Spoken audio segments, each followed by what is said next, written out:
Hi everybody, if I could just have your attention for just a moment. Now, over the last few years, things have changed a little bit in Inglewood, if you've noticed. In 2014, we said that we were going to reopen the forum, and the conventional wisdom said that people wouldn't come to Inglewood for concerts again, right? Well, as of today, the Forum is the #1 grossing concert venue in the state of California, #2 in the country, and #3 in the world.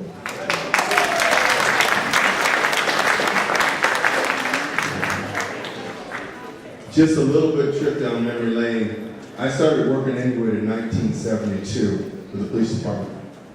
And I was here for 19 years. I left as a deputy police chief. Was a police chief in Santa Monica for 15 years. And then for 5 years, I worked at the World Airport System in charge of counterterrorism and public safety. And then I came back to Inglewood as the mayor, and this is my 8th year. And I tell this story because when my mother, just before she passed, she told me, she said, "Jimmy," and I call me Jimmy, she said, "Your father and I have been very proud of you, but the only thing was we just could never understand why you couldn't maintain stable employment." Now, when I left Inglewood in 1991, we were home to the Lakers, the Kings. The racetrack did about 43,000 people a day, 6 days a week. And the Forum did between 50 and 60 concerts a year. And we were known as the City of Champions. We also had a Sizzler and the Big Donut, right? When I came back in 2011, all we had was the Sizzler and the Big Donut. So the Forum reopened. In 2015, we began negotiating with the Rams and the NFL to try to engineer the return of the NFL to Inglewood. And once again, the conventional wisdom was what? The NFL will never come to Inglewood, that we're just a stalking horse for St. Louis, and the NFL was just playing with us. In January 2016, 30 of the 32 owners voted to allow the Rams to build what was then a $2.6 billion stadium. It's now a $4 billion stadium in the city of Inglewood, and for the Rams to return here in 2020. In January of 2017, the Chargers, who had a competing plant in Carson, California, asked if they could come to Inglewood as well, and we said sure. You can come too.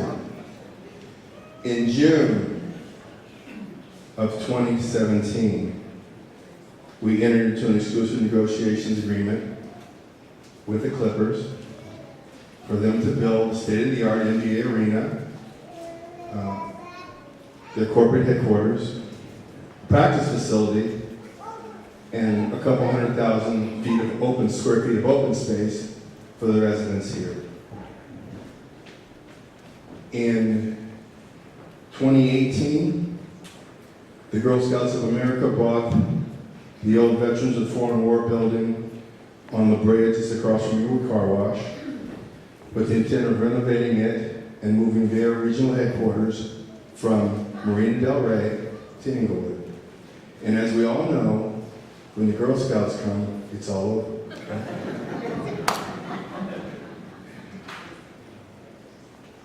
Today, the City Council approved a development agreement with the LA Philharmonic for them to purchase a building on the Civic Center site, and they're going to spend about $14 to $15 million to renovate it in a design by Frank Gehry to relocate their youth orchestra program to Inglewood, California.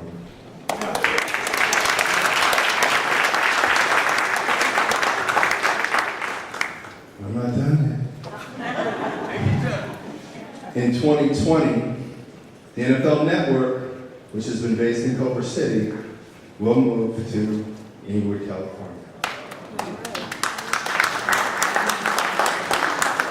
In 2020, in September, the Rams and the Chargers will play their first games here. The NFL will return to the LA market for good. In 2022, Super Bowl 54 will be played in Inglewood, California. In 2023, the NC2A College National Championship Bowl game will be played in Inglewood, California. If everything goes well in 2024, the Clippers will bring the NBA back to Inglewood. We're negotiating with FIFA right now to try to secure a World Cup soccer match here in 2026. And in 2028, the Summer World Olympic Games will open here in Inglewood.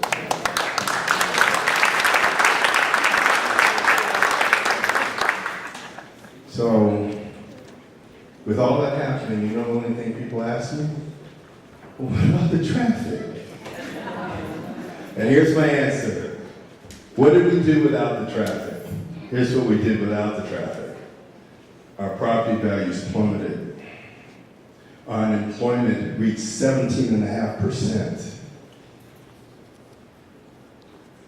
We were about 7 months away from cash flow bankruptcy when I took office in February of 2011. We were down to our last $11 million.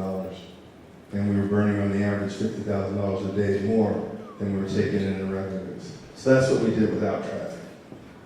People tend to forget, and I know none of you have forgotten, when the Lakers Kings and the Forum was going and the track was going, we'd have 43,000 people in outbound against an inbound of 16,758 for a Laker game at rush hour traffic. And we got along just fine. Football's played on Sundays, no peak traffic. Now, don't let me kid you, I spent 15 years in Santa Monica, and we became an international tourist destination. They actually had a higher crime rate than the City of Inglewood when I got there. And so we got to the point where on a summer weekend, we had 400,000 people come through town. But while I was in Santa Monica, the general fund quadrupled. And the beautiful thing about that is that people that don't live here pay for your services. And that's the objective. So, not being satisfied with the fact that we have set the table for this city to change for the next 100 years. And the reason I say for the next 100 years, I want you to listen to me very carefully. Most cities, to secure an NFL franchise, they bond from anywhere from $300 to $600 million that is paid for out of anticipated revenues from the stadium. Or they give land of an equal value. The city did neither for this deal. There is no city money proposed or involved in the construction of the proposed Clipper Arena. So what does that mean?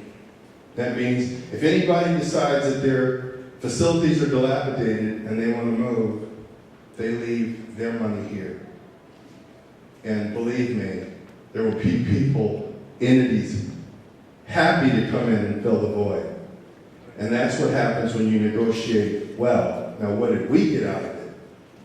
We had a 17.5% unemployment rate when I took office. As of this month, it's down to 4.8%.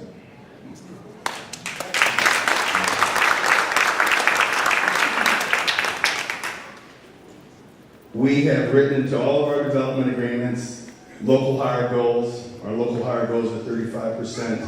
We also have goals for the contracting of women-led and minority-led disadvantaged businesses.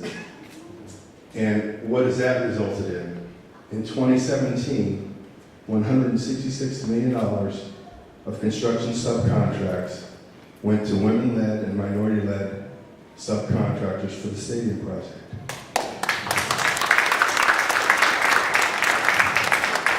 This series of projects will produce 50,000 jobs, it's estimated, of varying durations in construction over the next 7 years, and 12,000 permanent jobs ranging from entry-level to supervisory management and executive management levels when the development is fully populated.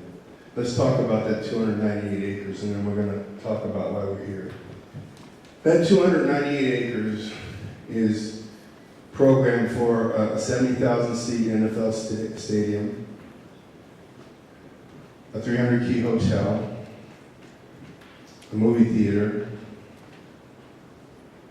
800,000 square feet or there so of grade A office space, a 6,000-seat performing arts theater, 900,000 square feet of retail and fine dining, 4 public parks of 26 acres, about 2,000 residential units, 2 lakes, and a partridge in a pear tree.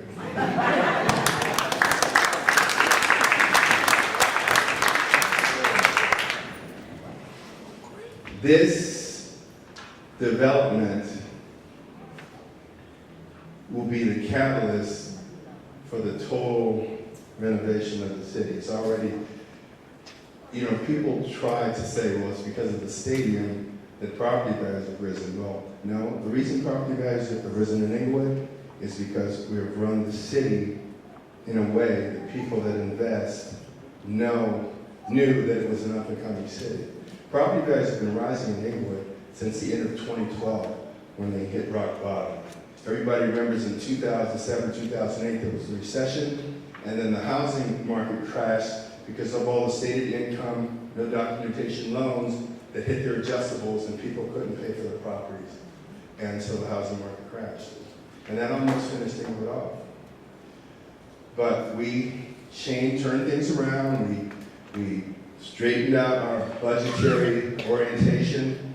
We started trimming your trees, fixing those sidewalks, fixing those streets. And if you've driven down Century in the last week, you saw that there's more landscaping, and it's going to be extraordinarily beautiful. And so what's happened is that people see Inglewood as a more desirable place to be. So not resting on our laurels and saying, well, now our work is done. Now we have to think about continuing to be leaders in the region. And that's what today's meeting is all about. We are going to figure out parking. We're going to figure out how to connect with the Metro Green Line, which opens in 2019, and how we're going to get people into the most magnificent sports, entertainment, and retail district in this country.